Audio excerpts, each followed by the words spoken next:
અમદાવાદમાં અસામાજિક તત્વોનો આતંક એક વિડીયોમાં કેદ થયો છે। વટવાનો આ બનાવ છે। વટવામાં 4 માળિયા ખાતે અસામાજિક તત્વો કેટલી હદે બેફામ છે આ તસવીરોમાં જોઈ શકાય છે। જાહેર રોડ પર ગાડી પાર્ક કરી ધમકી આપી, હાથમાં તલવારો રાખીને ધમકી આપતા હોવાનો આ વિડીયો છે। અંગત અદાવતમાં ધમકી આપી હોવાની આશંકા છે। વટવા પોલીસ આ સમગ્ર મામલે કાર્યવાહી કરી રહી છે। વટવા એ હવે અસામાજિક તત્વોનો અડ્ડો બની રહ્યો છે। વટવામાં ઘણા બધા ક્રાઇમ પણ વધી ગયા છે અને અસામાજિક લુખ્ખા તત્વો, દારૂડિયાઓ પણ બેફામ આ રીતે લુખ્ખાગીરી પર ઉતરી આવ્યા છે। ત્યારે વટવામાં 4 માળિયા ખાતે અસામાજિક તત્વો બેફામ બનેલા છે। જાહેર રોડ પર ગાડી પાર્ક કરી અને ધમકી આપી, હાથમાં તલવારો રાખી અને ધમકી આપતા હોવાનો આ વિડીયો છે। અંગત અદાવતમાં આ ધમકી આપી હોવાની આશંકા છે, પરંતુ જાહેરમાં આ પ્રકારે કોઈ વ્યક્તિ તલવારબાજી કરે છે, ધમકી આપે છે, લુખ્ખાગીરી કરે છે એ બિલકુલ અશોભનીય છે અને કાયદો વ્યવસ્થાની સ્થિતિ પર પણ સવાલ ઉઠાવે છે। પોલીસનો કોઈ ખોફ ન હોય આવા તત્વોને એવું પણ દેખાઈ આવે છે આ વિડીયોના માધ્યમથી। વટવા પોલીસ હવે આ સમગ્ર મામલે શું કાર્યવાહી કરે છે એ જોવું રહ્યું, કારણ કે આવા પ્રકારના તત્વો એ કાયદો વ્યવસ્થાની સ્થિતિને પણ નેવે મૂકી દેતા હોય છે અને ક્રાઇમ અહીંયા વધી રહ્યો છે એ સાબિત કરે છે। સ્થાનિક લોકોની કેવી હાલત હશે જ્યારે આ તલવારબાજી કરતા હશે। રહેણાંક વિસ્તારની અંદર આ પ્રકારના બનાવો ખૂબ વધી રહ્યા છે। અમદાવાદના વટવા વિસ્તારનો આ બનાવ છે જ્યાં અસામાજિક તત્વો આતંક મચાવતા દેખાઈ રહ્યા છે। ગાડી જાહેર રસ્તા પર પાર્ક કરી દીધી, ત્યારબાદ તલવારથી પ્રદર્શન કરી રહ્યા છે। વધુ માહિતી મેળવીએ, સંવાદદાતા ઋત્વિજ સોની જોડાયા છે। ઋત્વિજ, આ વિડીયો મામલે શું વધુ વિગતો આવી રહી છે?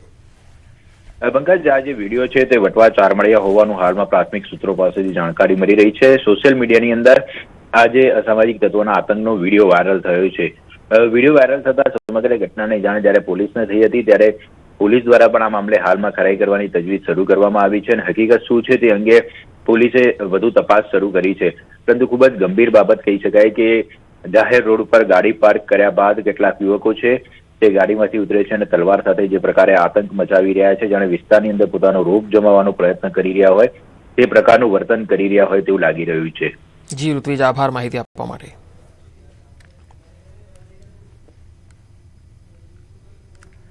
અને હવે વાત સ્વરાજના સંગ્રામની।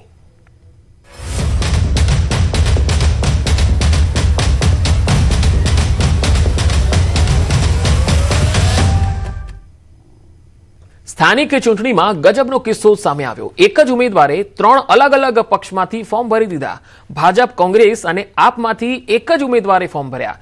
દાહોદ જિલ્લા પંચાયતની પીપેરો બેઠકમાં આ અજીબોગરીબ કિસ્સો જોવા મળ્યો। ઉમેદવાર ભારતસિંહ વાખડાએ 3 પક્ષથી ફોર્મ ભર્યા।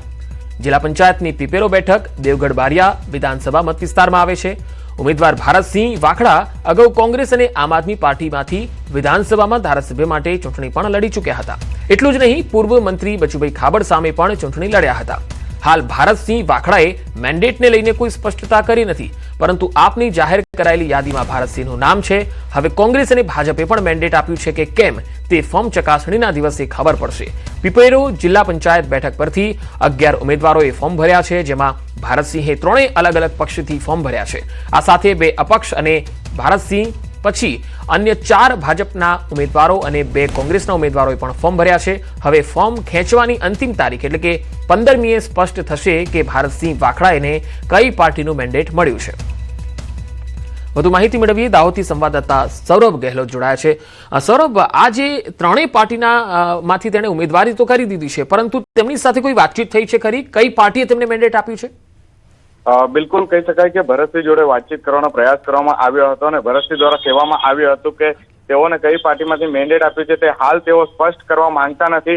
આમ આદમી પાર્ટી દ્વારા જયારે યાદી જાહેર કરવામાં આવી હતી અને પીપેરો જિલ્લા પંચાયત બેઠકની વાત હતી ત્યારે ભરતસિંહ વાખડાનું નામ આમ આદમી પાર્ટીની યાદીમાં હતું, પરંતુ વાત એ છે કે ભરતસિંહ વાખડા જેઓ કે કોંગ્રેસના પણ પૂર્વ કાર્યકર્તા રહી ચૂકેલા છે અને દેવગઢ બારિયા વિધાનસભા ક્ષેત્રમાં બચુભાઈ ખાબર સામે દેવગઢ બારિયામાં કોંગ્રેસ અને આમ આદમી પાર્ટીમાંથી વિધાનસભાની બેઠક પણ લડી ચૂકેલા છે, ત્યારે કોંગ્રેસ દ્વારા પણ તેઓને મેન્ડેટ આપવામાં આવ્યું છે કે કેમ। અને એક વાત એવી પણ છે કે તેઓ ભારતીય જનતા પાર્ટીમાં વિધિવત રીતે ક્યારે પણ જોડાયા નથી, સેન્સ પ્રક્રિયામાં ભાગ પણ નથી લીધો અને ભારતીય જનતા પાર્ટીનો ખેસ તેમના હાથમાં જોવા મળ્યો નથી, પરંતુ તેઓએ ભારતીય જનતા પાર્ટીમાંથી ફોર્મ પણ ભરી દીધું છે। તો આ પણ એક દાહોદની અંદર ચકચાર મચાવી દે તેવું સામે આવી રહ્યું છે। ત્યારે હાલ સમગ્ર બાબતે મેન્ડેટને લઈને કોઈ પણ પ્રકારની સ્પષ્ટતા કરવામાં આવી નથી, પરંતુ ભરતસિંહ વાખડા દ્વારા જે 3 પાર્ટીમાંથી ફોર્મ ભરી દેવામાં આવ્યા છે અને આ જે પીપેરો બેઠક છે તે બચુભાઈ ખાબડનું ગઢ છે અને હોમ ટાઉન કહેવામાં આવે છે। ત્યારે ભારતીય જનતા પાર્ટી પાસે સારા ઉમેદવારો છે ત્યાંથી, પરંતુ શું ભારતીય જનતા પાર્ટીએ ભરતસિંહ વાખલાને મેન્ડેટ આપ્યું તે પણ એક મોટો સવાલ ઉભો થયો છે। જી સૌરભ, આભાર માહિતી આપવા માટે।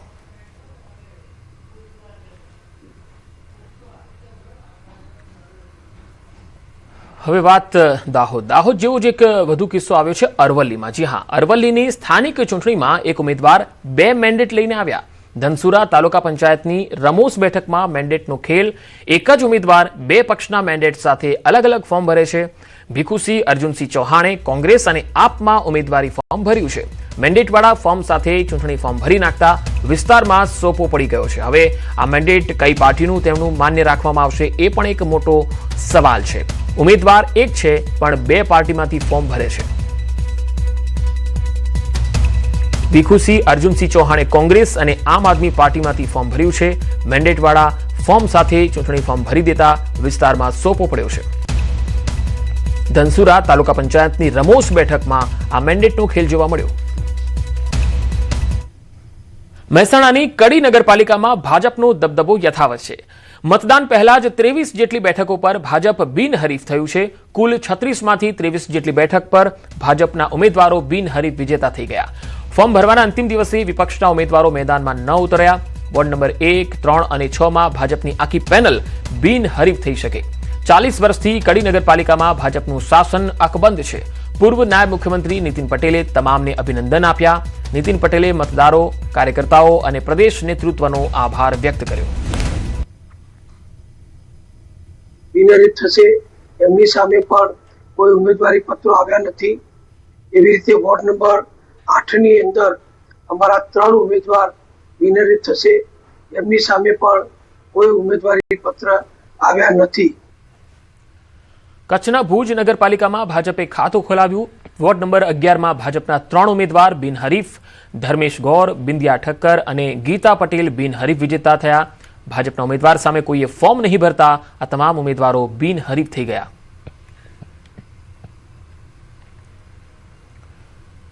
સુરેન્દ્રનગર ધ્રાંગધ્રા નગરપાલિકાની સ્થાનિક સ્વરાજ્યની ચૂંટણીનો જે મામલો, મતદાન પહેલા જ વોર્ડ નંબર 1 માં ભાજપની પેનલ બિનહરીફ થઈ ગઈ। કોઈ પણ રાજકીય પક્ષ કે અપક્ષે ઉમેદવારી ન કરતા બિનહરીફ થઈ ગયો વોર્ડ નંબર 1 અને કોઈએ ફોર્મ ન ભરતા સમગ્ર પેનલ બિનહરીફ થઈ ગઈ। ધ્રાંગધ્રા નગરપાલિકાના વોર્ડ નંબર 1 ના ભાજપના તમામ 4 ઉમેદવારની જીત થઈ। તો વોર્ડ નંબર 1 ના ઉમેદવાર હેમાબેન સિંગલ, પ્રિયંકાબા જાડેજા વિજેતા થયા। તો ભાજપ ઉમેદવાર અમરાભાઈ હાડગડા અને રાજેશ પટેલ બિનહરીફ થયા। ચૂંટણી પહેલા જ વધુ 2 બેઠકો ભાજપના ફાળે ગઈ છે। તાલુકા પંચાયતની 2 બેઠક પર ભાજપ ઉમેદવારો બિનહરીફ થયા। કાછઈ બેઠક પર હેતલબેન ચૌહાણ બિનહરીફ થયા। તો છાપરા બેઠક પરથી રશ્મિકાબેન પટેલ બિનહરીફ થયા। ધારાસભ્ય અર્જુનસિંહ ચૌહાણે તેમને અભિનંદન આપ્યા। ચૂંટણી પહેલા જ ખેડા જિલ્લામાંથી વધુ 2 બેઠકો ભાજપના ફાળે આવી। મહેમદાવાદ તાલુકા પંચાયતની ચૂંટણીમાં 2 સીટ પર ભાજપ ઉમેદવાર બિનહરીફ થયા। કાછઈ બેઠક પર ભાજપના ઉમેદવાર હેતલ ચૌહાણ બિનહરીફ થયા। તો છાપરા બેઠક પરથી રશ્મિકાબેન પટેલ બિનહરીફ થયા।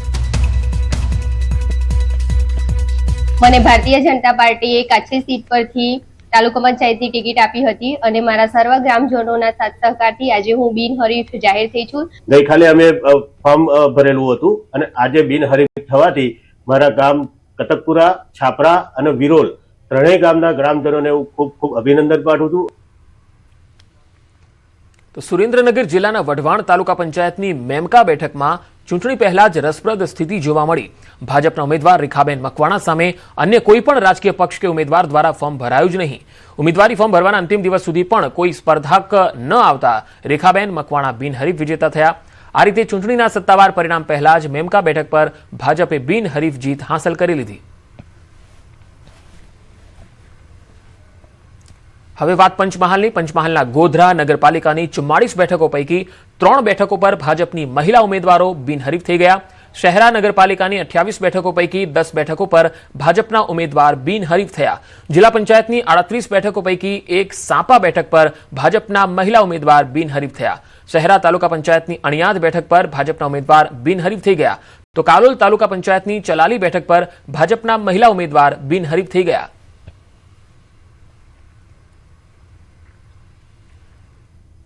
હવે વાત ગીર સોમનાથની, તો ગીર સોમનાથમાં પણ સ્થાનિક સ્વરાજ્યની ચૂંટણીમાં ઉનાની સનખડા બેઠક ભાજપને બિનહરીફ મળી ગઈ છે.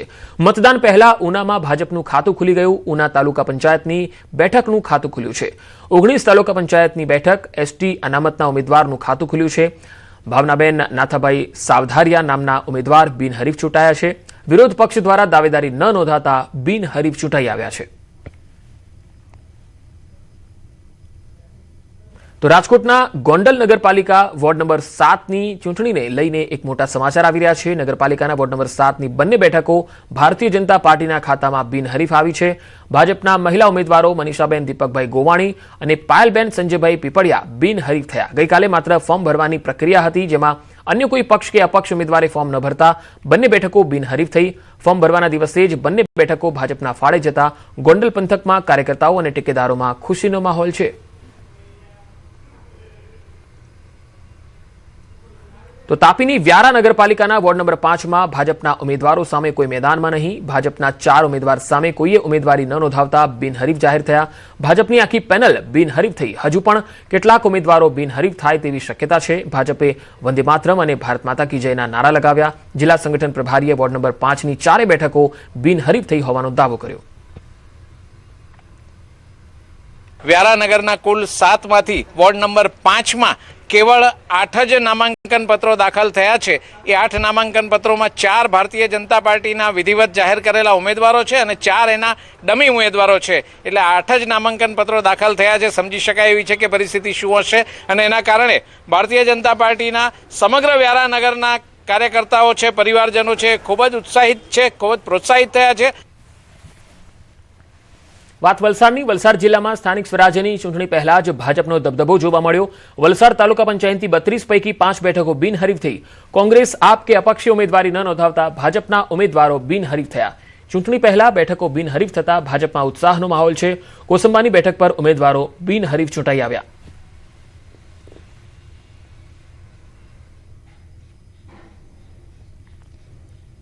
સુરેન્દ્રનગરની ધ્રાંગધ્રા પાલિકાના વોર્ડ નંબર 8માં ભાજપના 2 ઉમેદવારો થયા છે બિનહરીફ. મહિલા ઉમેદવાર પૂજાબેન જગદીશભાઈ જાદવ અને ગીતાબેન મુકેશભાઈ લકુમ સામે કોઈએ ફોર્મ નથી ભર્યા, જેના કારણે તેઓ બિનહરીફ ચૂંટાઈ આવ્યા. વોર્ડ નંબર 8ની પેનલમાં ભાજપના કુલ 4 ઉમેદવારોમાંથી 2 મહિલા ઉમેદવારો બિનહરીફ થતા ચૂંટણી પહેલા જ તેમની જીત થઈ ગઈ. તો ધ્રાંગધ્રા પાલિકાની 2 બેઠક ભાજપના ફાળે આવી છે, બિનહરીફ થઈ ગઈ છે, કારણ કે તેમની સામે કોઈએ ફોર્મ ભર્યા નથી.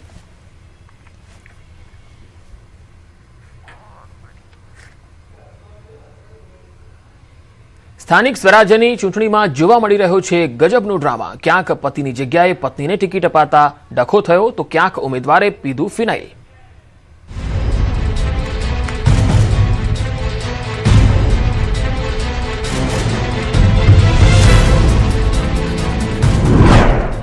ચૂંટણીના અજબ ગજબ કિસ્સા.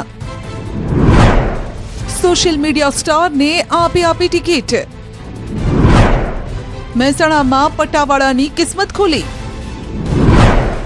તો રાજકોટમાં આરજે આભા બન્યા કોંગ્રેસના ઉમેદવાર. સુરતમાં આપના મહિલા ઉમેદવારે ફિનાઇલ પીધો. સ્થાનિક સ્વરાજની ચૂંટણીનો ધમધમાટ તેજ થયો છે. ચૂંટણીમાં અજબ ગજબ ઉમેદવારો આવી રહ્યા છે અને સાથે બની રહી છે અજબ ગજબની ઘટનાઓ, જેના કારણે સ્થાનિક સ્વરાજની ચૂંટણીનો જંગ વધુ રોમાંચક બન્યો છે. આપે સોશિયલ મીડિયા ઇન્ફ્લુએન્સરને મેદાને ઉતાર્યા. અત્યાર સુધી પોતાના વિડીયોના માધ્યમથી લોકોની વેદના અને સ્થાનિક સમસ્યાઓને સરકાર સુધી પહોંચાડનાર સોના સિંઘ હવે પોતે સક્રિય રાજકારણમાં ઝંપલાવી રહ્યા છે. આમ આદમી પાર્ટીએ પણ સોશિયલ મીડિયા સ્ટાર પર વિશ્વાસ મૂક્યો. રિયલ લાઈફમાં ફેમસ ચહેરાને આમ આદમી પાર્ટીએ ટિકિટ આપી. સુરતમાં આમ આદમી પાર્ટીએ સોશિયલ મીડિયા ઇન્ફ્લુએન્સર સોના સિંઘને મેદાને ઉતાર્યા. આમ આદમી પાર્ટીએ વોર્ડ નંબર 29ની સોના સિંઘને ટિકિટ આપી છે. મૂળ ઉત્તર પ્રદેશના અને સુરતના રહેવાસી સોના સિંઘ સોશિયલ મીડિયા પર 20,000થી વધુ ફોલોઅર ધરાવે છે. આપે તેમની ડિજિટલ લોકપ્રિયતા અને જનતાના પ્રશ્નો ઉઠાવવાની શૈલી પર ભરોસો મૂક્યો. रियल लाइफ ना स्टार हवे रियल लाइफ में केटलू काठू काढ़े छे ते जोवुं रह्युं। 29 नंबर वार्ड से कर रहे हैं और पांडेसरा से आम जनता पार्टी से। आम जनता पार्टी चाहती है कि उनकी बात और समस्याएं लोगों तक पहुंचे, क्योंकि जहां हम नहीं जाते हमारा वीडियो जाता है, तो लोगों तक हमारी बातें, हमारी समस्याएं और हमारा समाधान वो पहुंचे, इसलिए हमको यहाँ लाया गया है। પટ્ટાવાળો હવે બનશે કોર્પોરેટર। મહેસાણાની સ્થાનિક સ્વરાજ્યની ચૂંટણીમાં એક ઉમેદવારે સૌને ચોંકાવ્યા। રાજકારણમાં સામાન્ય રીતે એવું જોવા મળતું હોય છે કે ટિકિટ મેળવવા માટે મોટા નેતાઓ અને વગદાર લોકો વચ્ચે ખેંચતાણ ચાલતી હોય છે, પરંતુ ભારતીય જનતા પાર્ટી ઘણીવાર એવા ચોંકાવનારા નિર્ણય પણ લઈ લે છે, જે પાયાના અને નાના કાર્યકરોમાં નવો ઉત્સાહ